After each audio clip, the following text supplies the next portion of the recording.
Our first guest, who can't say he's a guest, because this gentleman has just done so much for so many. He is none other than Attorney Brian Kloss. And of course, I'm sure many of you have certainly heard him on before with us. An attorney, arbiter, and mediator, labor employment disputes, and Southern Illinois University Veterans Summit programs are going on, and that's what we want to talk about. Brian, how are you, Counselor? I am terrific, Cliff. Thanks for having me, and thank you for that very kind introduction. Listen, if I really did the introduction, it wouldn't be kind because you wouldn't have any time to speak. You have done so much, and when I think about, the times we've had you on, and of course many of the things you have done and are doing, we don't talk about because we have to divide the issues that you do.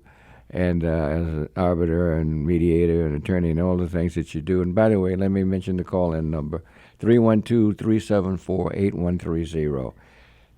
What's the most important thing going now? Well, I just got back from, I think something that'll be interesting, I just got back from overseas and got to see what has happened to our former military installations in Heidelberg. And a lot of you folks who are listening, who were in the service, went through Heidelberg. Yes. Yep. The barracks, the bachelor's officers' housing, a lot of it is now has been remodeled, reused. I was actually in a dormitory that had been bachelor's officer housing. So the Germans have put to good use what we left. So it was very encouraging to see. And you speak German, don't you? Yes, I tell people, I'm in a bilingual house. As I tell people, my children are so smart they can ignore their father in 2 languages. Oh, that's cute. How did you? No, it's an interesting story, Cliff. I know we've talked about a brief thumbnail. My in-laws fled East Germany and came to the United States. And the reason my father-in-law came to the United States is when he got to West Berlin, the French, the British, and the Russians would have nothing to do with young German men. The Americans opened up their clubs and allowed these young German men to come in and relax. And he said it's because of a Wurlitzer jukebox playing country and western that he came to the United States. Oh, isn't that something? That is I had a very good life. But we're here to talk about SIU. But before we start, Cliff, I got to take one father's point of pride. Sure. Our boys came home from college this past weekend. Great. And the older one brought with him his paperwork. He signed his ROTC contract yesterday, Cliff.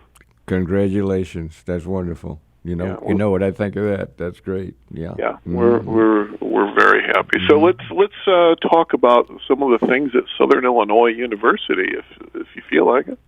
That's what I want you to do. That's where you are now. That's great. Yeah. Well, the university, and I know your listeners are familiar with it because so many of your listeners either attended SIU or have a relative who went there. A lot of people, a lot of teachers got their master's degrees there, did additional coursework there, a well-known facility in the community, and only a short 5-hour Amtrak ride away from Union Station. And they've had some inspired things they've done on the topic of veterans. As we've talked, and your listeners are probably sick of hearing me talk about, when we look at veterans outside the northeast section of Chicago, we're looking at veterans who tend to be older, less educated, and have higher percentages of disability and benefits. And the reason for that, as you know, Cliff, is the folks who are coming back are tending to use their GI Bill to get some education and then move on to where there's more jobs.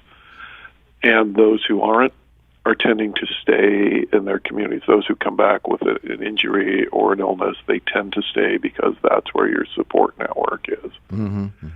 So we have counties in Illinois that have sometimes twice, sometimes three times the national average of disabled veterans.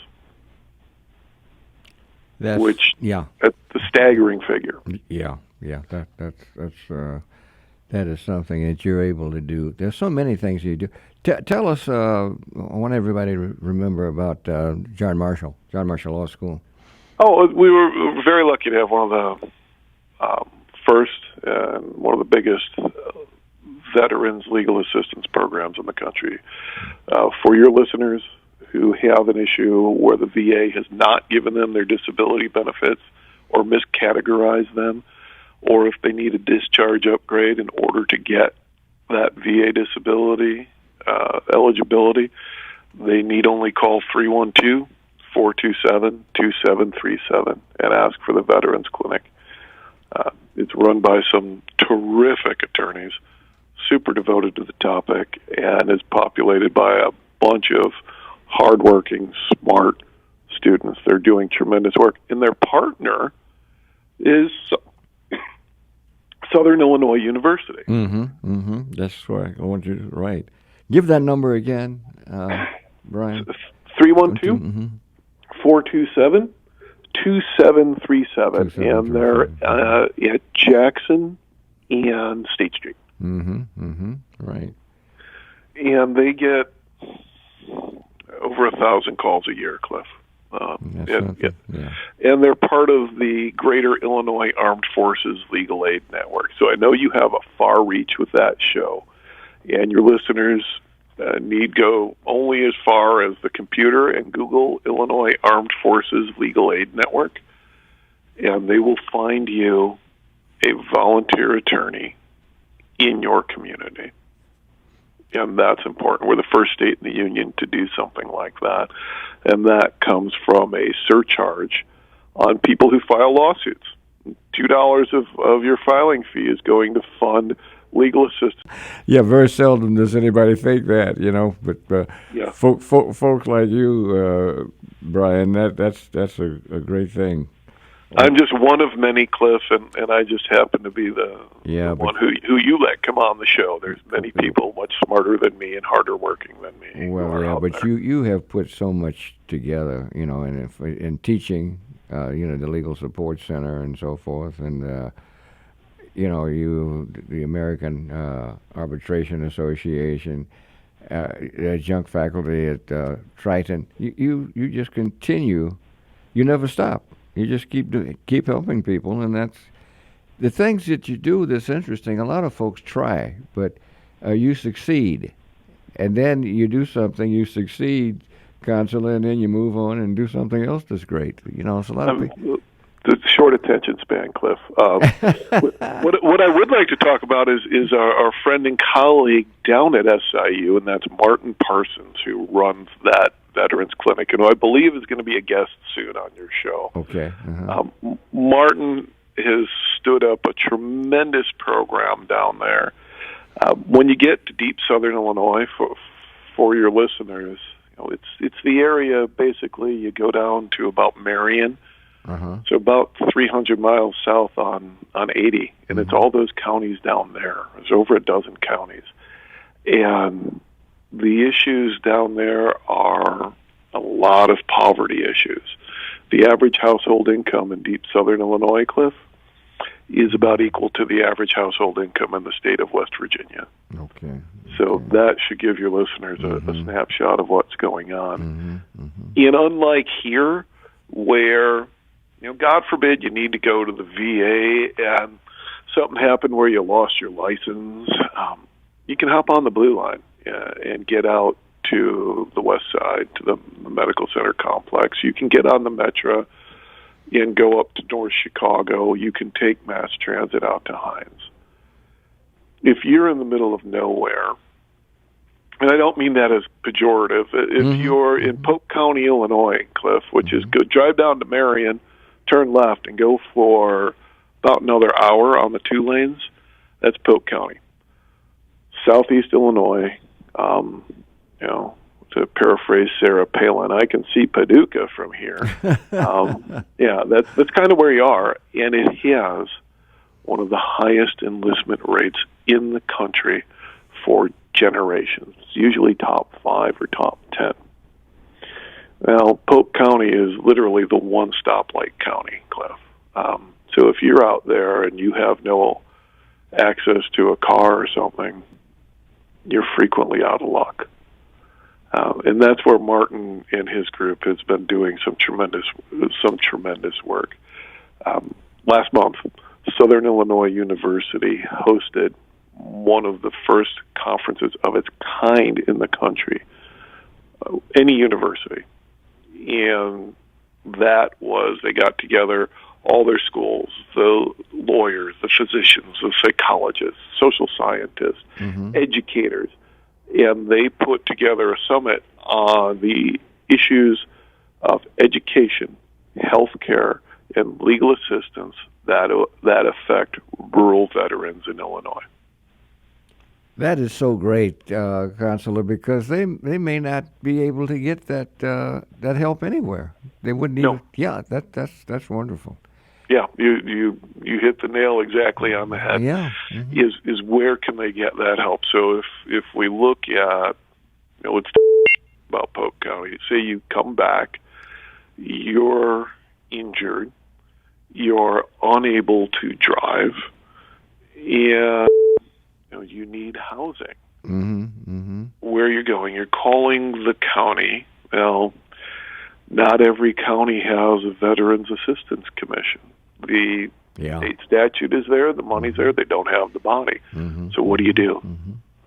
You're calling Martin or his boss, John Urbis, at SIU, because they're about all you got. Or you're calling the Armed Forces Legal Aid Network, and they're probably going to send you to SIU. So the critical importance of what they're doing down there, and now what they're expanding beyond just legal aid to include the medical issues and the education issues, it's tremendous. I can't say enough good things about it, Cliff. That's just great. Our call-in number, 312-374-8130. We're always pleased, of course, to have Attorney Brian Kloss with us. He is part of America's Heroes Group, without a doubt, and he just does such a great job, and we're just so pleased to be able to talk to him whenever we need to. I think I missed it. You're speaking German. How did that come about? Because I married into a German-speaking family. Oh, okay. How that'll do it. Yeah. Okay. Yeah, as my wife says, I'm stubborn. I wanted to know what all her aunts and uncles and cousins were saying when we went to visit. So, yeah. Oh, that's funny. Yeah. Do you ever talk about the war? It's interesting. My father-in-law was drafted at the age of 16 and was captured by the Russians shortly thereafter in the eastern suburbs of Berlin, and sent to Siberia and held as a slave for an extra year after the war.